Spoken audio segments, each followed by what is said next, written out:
The jaws of Cetus, roar of the lion. The battle in space had served its purpose. The Dark Angels now had a secure orbit around Ryn's world, with the Rock and other supporting ships positioned to drive off any further attacks from the Tyranids. The transports would be shielded, the great ships conveying more and more troops to the planet, and perhaps indulging the student in her little plan to get civilians off-world and out of the clutches of Cetus. The Lion had more important matters to attend to.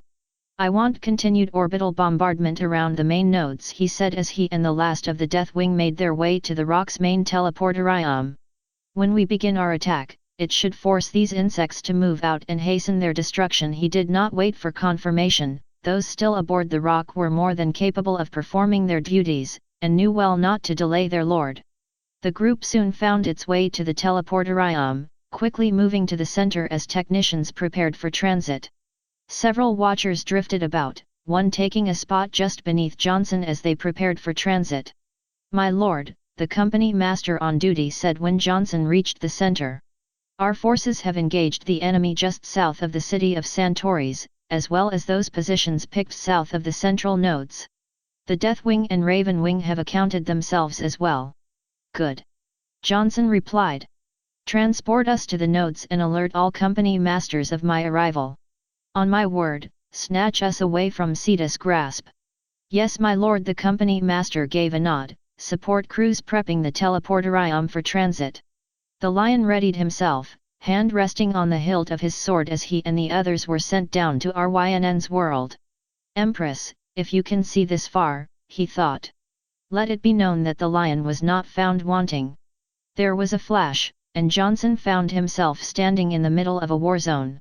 The Dark Angels and their successors had formed two battle lines around the landing zone, tactical and devastator squads holding fast to provide withering barrages of fire power.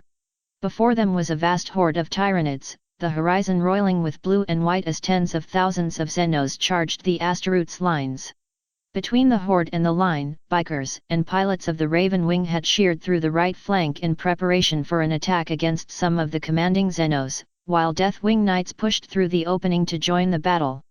Beyond, Tyranid biomonstrosities traded fire with Dark Angels and Imperial Guard tanks and artillery platforms. Johnson, noting quite a few burning wrecks dotting the landscape as the Tyranids closed in. Further on, Johnson could see his target, massive towers of chitin, bone, and flesh, pulsing with eldritch energy as they directed the swarms below and above. Clouds of toxins and other gases floated about them, blotting out the sun in a purple haze that appeared to twist on its own accord. Smaller flying Xenos flitted between the towers, and Johnson could feel a low hum permeating his very being, a few hairs on the back of his neck standing on end from long-forgotten human reactions of trepidation. A perfect challenge for a Primarch. Johnson himself had arrived just before the path cut by the Raven Wing, several Deathwing Knights forming up before him to deflect incoming shots from the Tyranids. The Xenos bled away, swinging wide as their higher organisms considered this new threat. "Cowardly lot, are they?" the Lion asked, drawing his sword. "Clear the lines, then we shall strike at the heart."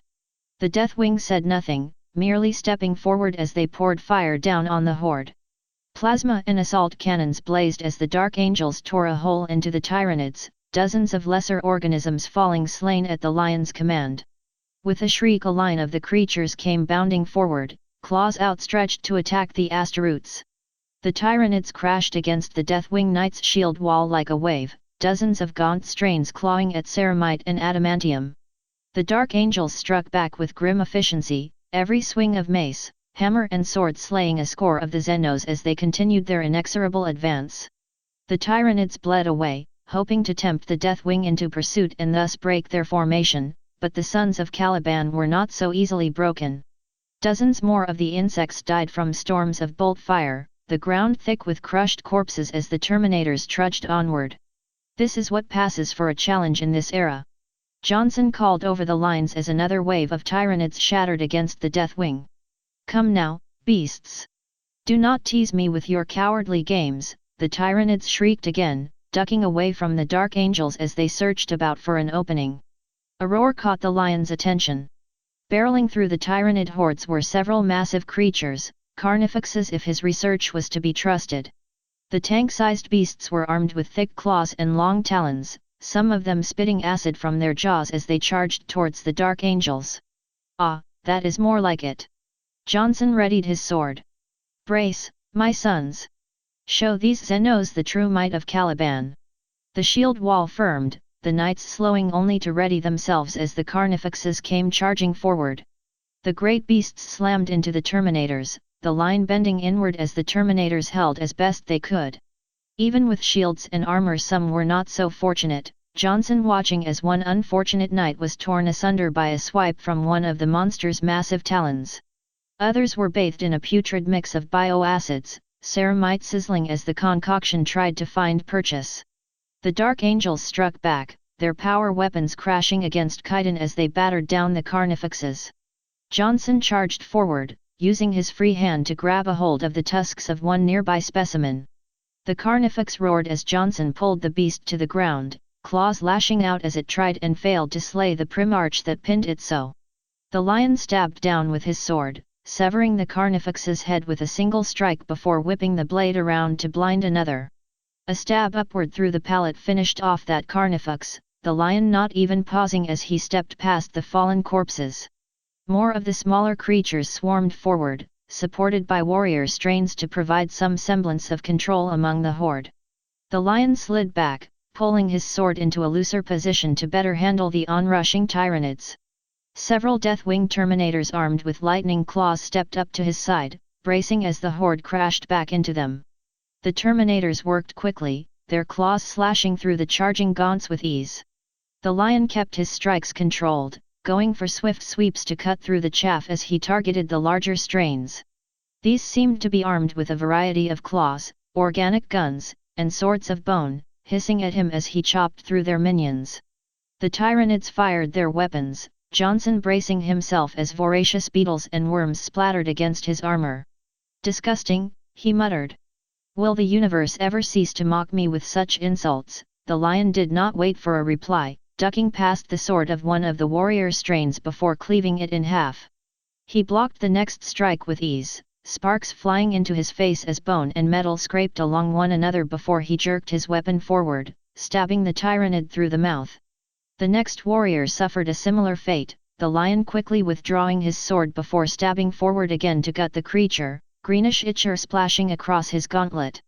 As the rest of the Deathwing moved to catch up with their primarch, the lion took a moment to survey the battlefield once more. The Raven Wing had swooped in for another strike, fighters and land speeders bombarding the Tyranid center. This sortie was interrupted as dozens of crones and harpies came swooping from above, the Tyranid beasts tackling several Dark Angel flyers from the sky. Larger creatures crashed into the Dark Angel lines, carnifexes and tervigans tossing asteroids through the air with great sweeping strikes from their claws and talons. Johnson gave a grunt, sweeping his sword to his right to cast off some of the Tyranid blood that had accumulated on it. The Deathwing was not moving fast enough. That would have to be remedied. "Press the attack," he said, bringing his sword to a guard position as he advanced towards the Xenos horde. Perhaps these beasts are merely too stupid to realize when they are truly challenged. The Deathwing did not say anything, preparing their weapons in silence as they advanced towards the Tyranids. More of the smaller creatures swarmed just out of reach of Johnson and the Dark Angels, darting forward only to let loose with a burst of fire before darting away again. Just as Johnson made to charge, the ground beneath him shifted. He ducked away just as a pair of Molochs burst from the ground, snapping at the Deathwing Terminators as they reformed their shield wall. The Tyranid beasts were soon joined by a similar creature, this one possessing smaller jaws and crackling with bioelectricity. The others seemed to be follow this new arrival, smaller Tyranids swarming around it as it reared up over the Dark Angels. Some synapse creature, no matter. Johnson raised his sword and charged, using his size to barrel through the seething horde of lesser Tyranids. The Trigone spotted the Primarch but made no effort to challenge, instead slamming into a squad of Deathwing Knights while more small Tyranids surged forward to meet the lion. The lion swept his sword downward, cleaving through a score of the creatures as he pressed through the others, their claws doing little to break through his armor before other Deathwing Terminators closed to fight them off. Thus freed, Johnson continued his charge, bringing his sword up for a stab towards the monster's chest. Just as Johnson lunged forward, the Trigone released its bioelectric pulse. Green bolts of energy flashed from the monster's body, some reaching out to strike the Deathwing while others arced towards the lion. Quickly he raised his sword to shield his face, grimacing as the energy surged through his body and burned his armor. This was followed up by a swipe from the Trigone's tail, the strike catching Johnson full across the chest and knocking him back several meters. As the Trigone focused now on the lion, the Primarch brought his sword back to a guard position as the monster surged forward. The Trigone slammed against him, lashing out with its larger talons as its head rushed down in attempt to bite the lion in half. Johnson danced away from the talons and flicked his sword around, slashing the Trigone across the face as its jaws sank into open air. With that he whipped the blade back and stabbed at the base of the Trigone's skull, the sword stabbing through chitinous armor before stopping just shy of the hilt. The monster roared and tried to shake the Primarch loose, Johnson taking the sword in both hands as he worked to sever his opponent's head. The Trigone ultimately won the struggle, shaking the lion free with one final thrash. His sword slipped from his grasp, clattering just out of reach of the lion as the wounded Trigone reared up to face its foe. Johnson backed up, looking around the beast for an opening to rearm himself, hands balling into fists in preparation to fight. With a roar the Trigone surged downward, but the lion darted away and rammed his fist into the beast's face, chitin and ichor splattering across his gauntlet as he tore one of its eyes free. The Trigone howled and thrashed again, knocking the lion away once more as it tried to make up for lost vision. Fortunately, the strike brought Johnson within reach of his sword. With one lunge he reached the blade, crushing a nearby warrior with his free hand as he rose to face the wounded Trigone once more. Taking his sword in two hands, the lion advanced forward again, the Trigone roaring as it lunged one more time. However, Johnson took a quick step to the side, twisting his body and swinging downward just as the Trigone rushed past. The Tyrannid shrieked as a large chunk of its spine slid away from the strike, the monster writhing in agony as Johnson brought his sword around and advanced. "You almost presented a challenge, beast," he said, taking a reverse grip and plunging the sword deep into the Trigone's chest. "Almost." The lesser Tyrannids swarming the Deathwing took notice, melting away again as the Terminators reformed their line and battered down the Molochs. Johnson cleaned his sword again before turning on his Vox caster. "Gunners. At your command, my lord," came the reply from the rock. "Draw initial targeting matrices on my position, and maintain lock," he said, drawing back as the Deathwing formed up around him. "On my signal, commence bombardment." "Yes, my lord." Johnson looked back at the battlefield watching as the Tyrannids rallied and prepared the next wave. Now, they seemed to realize the Primarch and Deathwing as a larger threat, more of their greater beasts herding towards the Terminators while the rest of the Dark Angels were allowed to reform. Several of their large artillery beasts, Tyrannofexes and Exocrons, lined up to commence bombardment of the Deathwing, while Carnifexes and warriors led the charging tide of Gaunts towards the Asteroutes. "Slow withdrawal," the lion said. "Bring the Xenos in close and away from the main lines." The Deathwing consented without a word, knights forming up as those armed with ranged weapons continued to blaze away at the Tyrannids. The Xenos surged forward and bled away, probing the slowly retreating Dark Angels for weaknesses in their lines. Then the larger Tyrannids fired. Bioplasma and rupture cannon seeds exploded among the Deathwing, blasting through several veterans before the Deathwing Knights could intercept them with their storm shields. The gunline of the Dark Angels faltered for the briefest of instances, allowing the Tyrannids a change to surge forward before the Asteroutes could beat them back. Still the slow retreat continued, Johnson eyeing the Tyrannids carefully for the right moment to strike. "My lord," the gunner called through the lion's vox. "We have a targeting solution ready." "Good. Commence bombardment." "My lord, you are still within the blast radius of most of our weapons. Should you get caught commence bombardment." Johnson interrupted, leaning his head slightly to one side to dodge an incoming rupture cannon shot. "My calculations will have us well outside the blast zone." "At your command, my lord." During the Great Crusade such hesitancy would have received a severe reprimand, but the lion was feeling generous today. As he braced, his hand brushed against a communicator on his arm, a quick signal heading back to the rock. "Hold them just a bit longer, my sons," he called. "The hour of their destruction is at hand." The Tyranids closed in again, though some of their commanding creatures could sense something was afoot once the Deathwing stopped advancing. Already the lion could see great lances of light scything through the clouds from space, his vision going white as the orbital barrage neared.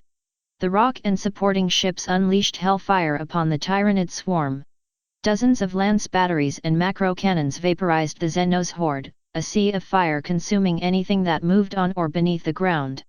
Slowly the gunfire from the Dark Angel line died down, the Asteroids consolidating themselves while the fleet continued to pound away at the hordes of Cetus. The air near the center of the Imperial lines shimmered before the lion and his Deathwing teleported in. Good, they understood my orders, Johnson thought. This new generation can be trained. He moved forward as one company master crossed to him, the Asteroids bowing low before speaking. "My lord," the Asteroids said. "The line holds, and the Imperial Guard reinforcements will be in force soon." "Good," the lion replied, bidding the company master to follow him. "Begin building fortifications, we will use this as a forward operating base as we begin our attack on the nodes. Once our heavy guns are in position, we can begin a general assault on the hive nodes." "Yes, my lord." The Primarch and Asteroids were interrupted by a junior officer hurrying to them. "Lords, the Tyranid forces are in full retreat," he said breathlessly. "Your orders?" Johnson did not answer right away, moving towards the front line while the others followed. The bombardment had slacked away, allowing the lion to watch the Tyranids as they tried to recover from the attack. Most of the immediate swarm had been reduced to ash, but a few larger organisms were hard at work leading what remained away, shrieking at their enemies as they fled from sight. "Attack aircraft are to harass them, but the main force shall not engage until our landing zones are secured," he said. "Any pursuit now would risk us being overstretched and overrun.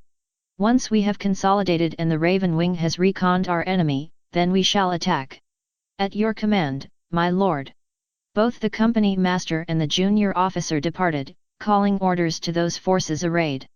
The lion remained motionless, watching as the last few rounds of gunfire were traded between Imperial and Xenos forces. This round was his. Now to ensure that the next would belong to him as well. Parameters change. Swarm stalled. New force, prey stands against swarm. Resisting, do not understand plan. Swarms hold until stand confirmed. Challenger? Predator that lurks in the shadows not present. One of prey reeks of them. Observation shows prey consider this creature leader among them. Synaptic node? Prey disunified, not bound. Must be bound together.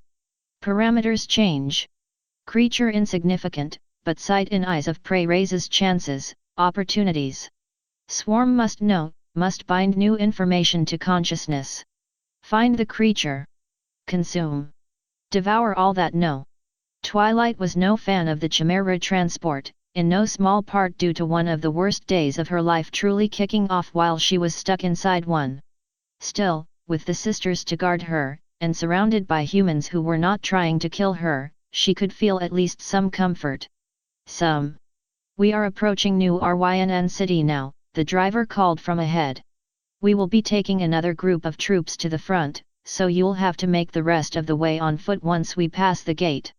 Your help bringing us this far is more than welcome," Sister Naomi said, looking back to the other sisters and Twilight. "Is there anything you wish to say, Tara?" Twilight said, shaking her head quickly. "Sorry, I was just lost in thought there for a moment. There shouldn't be much you'll need to protect me from in the city, so you can do your best to integrate with the forces and populace, maybe find some ways my plan can be improved on. Once you are properly protected," Naomi said. "After what happened on Caesarea, I do not intend to leave you alone without some assurance you will be well guarded." "The Asteroids and Lord Mashes will be there," Sister Veronica offered. "Will that be enough to set your mind at ease?" "In time." Twilight chewed her lip, but said nothing more. Naomi was just being cautious, there was no need to fault her for that. Soon, the rumble of the Chimera's engine slowed, the vehicle coming to a stop. The sisters quickly undid their restraints, Twilight grabbing her sword from where it rested before turning towards the entrance hatch. There was a pause before the door swung downward, giving Twilight her first real glimpse of New Rynn City and its defenses. The outer walls were much like those from Canterlot, well crafted and fresh compared to the rigid industrial feel of Caesarea or Terra. Like everything in the Imperium, they were built to grand scale, the lowest points looming 30 meters above the assembly ground between it and the city proper. Bastions and macro battery turrets broke the uniformity of the ring around the city, some still blazing away at unseen Tyranid encroachment. Between the outer and inner walls stood a golden statue of some great hero of the past, a space marine champion holding aloft a giant blue flag adorned with a red fist as he crushed an orc skull beneath his boot. The statue spoke of a triumphant past. The forces arrayed around it held to an air of grim resignation. Twilight could see hundreds if not thousands of guardsmen, some marching forward to board transports and tanks to take them to the fight while others helped wounded comrades limp back to New Rynn City and to safety. Most were dressed in the olive and brown uniforms of Kadaya, but she could see a multitude of other regiments and uniforms present among the masses, from the sharp blue and red uniforms of the local Rinsguard to the tank tops and khakis of Katachan. Most of the guardsmen were too focused on their own duties to pay Twilight and the sisters any mind, though they did get a glance or two as they moved through the crowds in search of Mashes and his henchmen. They did not have to go far. Twilight spotted the Inquisitor and the others speaking with the familiar figure of Fukin Mirshen, the salamander flanked by a squad of his fellow Astaroths. Twilight quickened her pace to meet the group, smiling as she drew closer. Mashes. Mirshen. Ah, Miss Terra, Mirshen said, his voice muffled by the faceplate of his helmet. I understand from Lord Mashes that you encountered a bit of trouble on your way in. Twilight's smile slipped, but she did her best to appear calm. Yes, she said. Our ship was brought down to the south, and we had to fight off the Tyranids on our way here. We also encountered the enemy upon our arrival. It was now that Twilight could see that Mirshen was covered from head to toe in greenish-blue ichor, the Forge Father giving a small chuckle. Fortunately neither has seemed to give us too much trouble, have they? No. I guess not. Twilight's smile had fallen away, thoughts of the recent battle coming back to her mind. I mean no offense, Terra, Mirshen said, stepping forward and resting a giant hand on Twilight's shoulder. I know you are not one accustomed to fighting, but you should not allow such terrors to crush your spirit like this. Take pride that your actions saved the lives of your friends, that they may fight another day to save the Imperium. I know, Twilight's smile returned. And thank you for your kind words. You are quite welcome. Mirshen said. Now, I had intended to report to Lord General Hirsch and Lord Navarez of the Crimson Fists, that they may know the sons of Fukin stand by their sides. Shall I conduct you to them? Please do, Mashes said, stepping up to Twilight. The sooner we get an understanding of what we have to work with, the sooner we can cast Cetus back to the void. No doubt. Please, this way. Mirshen and the other salamanders started off towards the main city, Twilight and Mashes following while their respective teams formed up behind them. Mirshen and the other Astaroths kept their pace slow, perhaps to make sure Twilight and the others did not wear themselves out trying to keep up with the Space Marines. Following Mirshen, Twilight could get a better view of the soldiery of Rynn's world. Many of the soldiers were injured, some with minor cuts and scrapes while others limped about on splints and rudimentary prosthetics. Red-robed tech priests swarmed around Lehman Russ and Predator tanks, doing their best to patch claw marks and holes melted from acid. Others were not so lucky, Twilight doing her best to keep composed as unlucky conscripts mopped their comrades out of a broken chimera, Ministorum priests and servitors passing incense over what pieces could be buried. The sisters and Mashes henchmen made little notice, at first, though Twilight felt sisters Rebecca and Bianca quailing at the sight of the carnage. The forces seem to be in good order, Mashes said, turning his attention back to Mirshen. With the Primarches and the Empress, we may yet hold Cetus back. Your confidence is admirable, Inquisitor, Mirshen said. My fear, though, is that we may not be enough to end this before more of such losses are seen.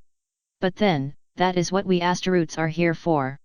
There aren't many Space Marines around here, Twilight said. Are they at the front? I am not one to answer that question, Mir Shen said, turning his head so he could look at Twilight from the corner of his eye. Lord Navarez commands the Astaroth's forces upon Rynn's world, at least until the Lion and Lord Corax can take full command. Perhaps he can answer your questions.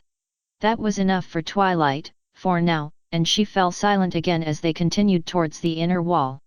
Curiosity bade her to look around more, but to take in more of the carnage in the battle against Cetus, she shivered.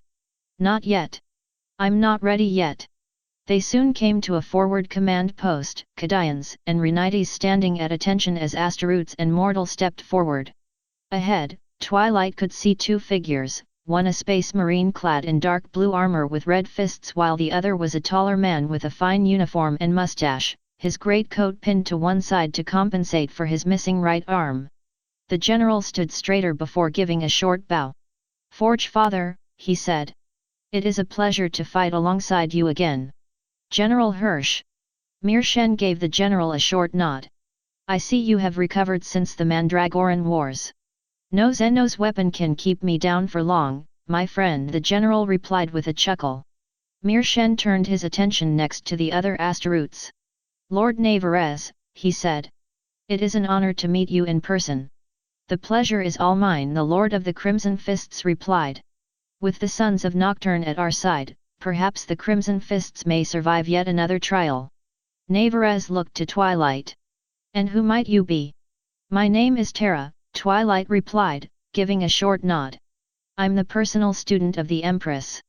"Is that so?" the Astaroths replied.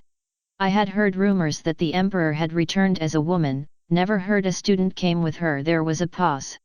"It matters not. If you are here to fight with us, far be it for me to reject an ally." "Oh, okay." Twilight shuffled a bit, saying nothing more. "You come at a welcome time," General Hirsch said, leading the group towards a table on which rested a map of Rynn's world. "The Tyranids press in on us from all sides, though we still hold most of Sorako and the fortresses in the mountains, plus whatever holdouts remain on Magellan. Numbers are not on our side, though," Navarez said. "I command 400 of my surviving brothers, and perhaps twice that in survivors from those chapters that have come to assist us. Many of those are pinned in at the Arx Tyrannus, but they should be able to hold. The Raven Guard are deploying in force, so that may help." Mir Shen said. "What of other forces?" "Fortunately my regiments still hold Rynn City Spaceport," General Hirsch said. "Unfortunately we've lost Scar Lake Air Base and Porto Callis, and most of our air and sea power along with them. We're holding on as it is, but it won't be long before the spaceport falls and Cetus gets a clear shot at the city itself." "I would like a chance to inspect the spaceport," Mashas said, drawing the Lord General and the Crimson Fist's attention. "Cetus is known for its infiltration units, and I want to make sure that your forces are prepared for any subterfuge that comes against them." "My men are no strangers to fighting Tyranids, Lord Inquisitor," Hirsch said quickly. "Nevertheless, their experience is probably trumped by yours. Perhaps there is something I have overlooked that you might see." "Thank you." Mashas nodded. The General and Lord Navarez turned their attention now to Twilight. "And what is your role, student?" the Space Marine asked. "Miss Terra has orders from the Empress to coordinate the civilian populations in preparation for a potential evacuation," Mir Shen said. There was a lengthy pause as the commanders considered this. "With all due respect, is that not a diversion of resources we don't need right now?" Hirsch asked. "It's better than letting 30 million people get eaten by those monsters," Twilight said, her brow furrowing. "Give me a few days, I'll have things sorted out so you barely expend any resources at all. Maybe one company of soldiers and our transports, but nothing that should seriously impact the defenses of New Rynn City or the rest of Sorako." "That is a bold claim, student," Navarez said. "We already struggle as it is to keep those within the city alive, and you would claim the ability to evacuate them to safety." "I can do it," Twilight said, firming up her stance. "I've had a lot of people doubting me about this, but I can do it. The Empress asked me to." While that did seem to win over the Imperial Guard commander, Twilight was still unsure of the Astaroths. He continued to stare at her through blood-red lenses, searching for any sign of weakness of body or spirit. If it is possible, I look forward to seeing what you come up with, he said finally. As long as it does not impede our continued defense of Ryn's world. Your value of civilians is admirable, but this is home of the Crimson Fists and our people. I will have final say as to what actions will directly impact them. Of course, small victory, but Twilight would take what she could get. If an evacuation is desired, that will make holding the spaceport even more important. General Hirsch said, looking back to the map. I can maybe pull a few regiments in from the northern sectors of the city, but if the Tyranids attempt a flanking maneuver, we may not be able to hold the Jadeberry Bridge. My brothers will hold your bridge. Mir Shen said, straightening up. And there are others as well. Fellow sons of Dorn, the Raven Guard, even the Dark Angels, 5,000 Asteroids and 10 million guardsmen will be landed by the end of the week, more than enough to hold the city and save Ryn's world from destruction. Nearly as many have died to keep us where we stand now, Navarez said, his voice now somber and controlled. But perhaps you are right, and these new arrivals are just what we need to take our victory here. While I must return to our fortress to continue the defenses there, I shall not leave you wanting for strategy here. That is all we can hope for. Mir Shen replied with a nod. The Asteroids and guard officers would continue their talk of war, while Twilight and the others faded into the background of their discussion. Not that she minded, some of her best learning and observation came from standing off to the side and watching. And she would need all she could get. 30 million lives depended on her. Company Master Ramiel, late of the Guardians of the Covenant and now assigned to the Dark Angel Ravenwing, was frustrated. It was not that he and his fellow Ravenwing had been tasked with scouting out the enemy. Some chapters might have frowned upon being sent out to observe rather than engage, but Ramiel and his fellows were beyond such concerns. Scouting was a vital part of the Unforgiven's battle plan, and the Ravenwing and successors always rose to the challenge. It was not that they brought along with them a small score of neophytes. The Guardians always took great pride in educating the later generations of Asteroids, and Ramiel had been toying with the idea of asking for command the 10th Company if for no other reason than to change up his normal approach to war before the Primarch awoke. What frustrated Ramiel was that Cetus was so infuriatingly good at masking their forces. Scouts have returned, my lord, one of his brothers said. Ramiel watched as the small squad of light bikes returned in the dark, his enhanced vision picking out their shapes with ease. The bikes pulled to a stop just shy of the main Ravenwing force, the sergeant dismounting to speak with Ramiel. Report, he said. We spotted more of those organic towers, but no other forces to be had, the sergeant said, shoulders hunched in frustration. Maybe a few guard organisms, but nothing like what we faced this morning. So the monsters strike and then bleed away into the shadows, Ramiel grumbled. Not unlike the beasts of the Lilith incursion, there was a pause as Ramiel mulled over the situation. His orders from the Lion were to survey all of the Tyranid base, but continued exploration continued to reveal that the hive mind was crafty enough to hide even from the Space Marines, and no new information could be had.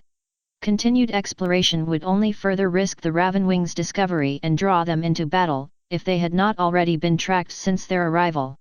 Mount up, he said, turning back to the others of his retinue. We'll continue to the next marker, and then we will return to the Lion with our report. The others gave no reply, and what reply they could have said would soon be drowned out by the roar of the Ravenwing bikes. It would take a moment for the Space Marines to form up fully, the speedier neophytes taking point while the full brothers kept a watchful eye to the rear. They continued like a dark arrow against the night, the only light being from the occasional backfire of an engine and the faint glow of red helmet lenses. The terrain of Ryn's world was hilly, not helped by the scars of war and the increasing encroachment of the Hive fleet. Even for master riders of the Ravenwing the going was rough, the shock absorbers of the Asteroid spikes barely holding back the shocks and bumps as they rode along. Ramiel saved them from the worst, but even he was not blind to the fact they were not advancing as rapidly as he would have liked, as his lord would have liked. More frustrations. Always frustrations. Contact.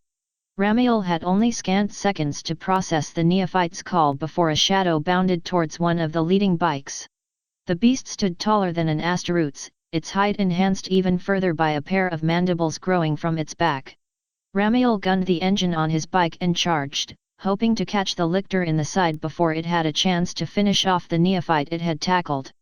The beast was quick, but not quick enough. With a crunch, Ramiel struck the lictor's legs, the creature shrieking as it was knocked away by the impact. It lashed out with its talon, but Ramiel easily drifted the bike out of the strike, unhitching his power axe from the clamp on his belt as he faced the wounded creature.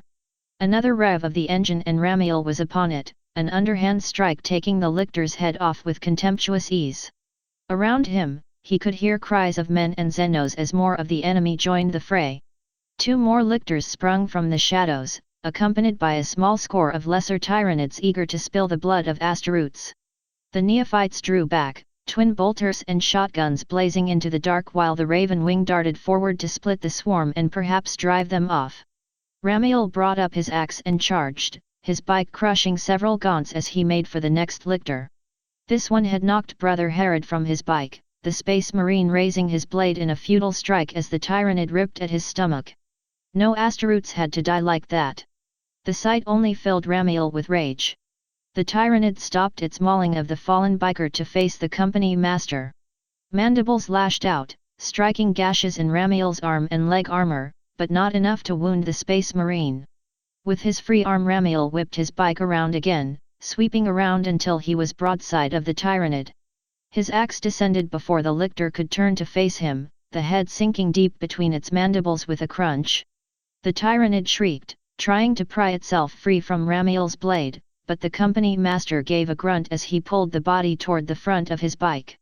The twin plasma talons spoke once, blasting the monster's head to melted slag with 2 direct hits.